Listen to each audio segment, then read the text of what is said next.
एक समय की बात है, एक छोटे से गांव में, जहां अजीब अजीब के राजा रानियां और जादुई चीजें थीं। गांव में एक राजा रहता था जिसका नाम राजा विक्रम था। राजा विक्रम को एक जादुई दरबार से मिली एक अजीब सी शक्ति थी, जिससे वह अपने किसी भी इच्छित वस्त्र में बदल सकते थे। एक दिन राजा ने गांव के युवक और युवतियों को बुलाया और एक रोमांचक कहानी सुनाई। राजा ने एक पुरानी किताब से निकाली एक कहानी बताई।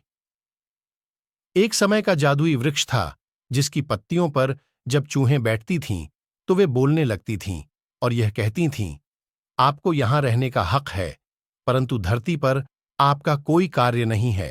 राजा विक्रम ने कहा, यह एक जादुई कहानी है, जिसमें हर किसी को बसने का हक होता है, लेकिन कोई कार्य नहीं होता।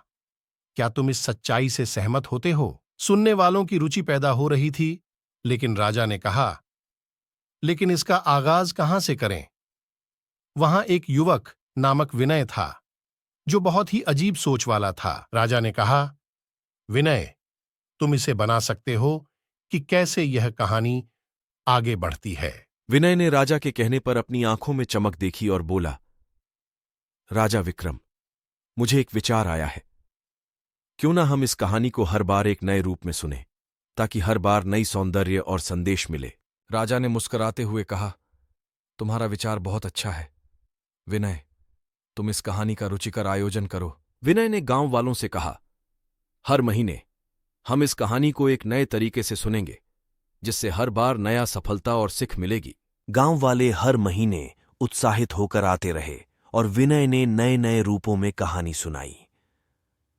हर बार नए संगीत, भावना और जादुई माहौल के साथ कहानी को सजाया गया। गांव वालों ने हर बार नई बातें सीखीं और हर सुने गए किस्से का मजा लिया। विनय ने कहानी के हर हिस्से में सही समय पर ठहराव,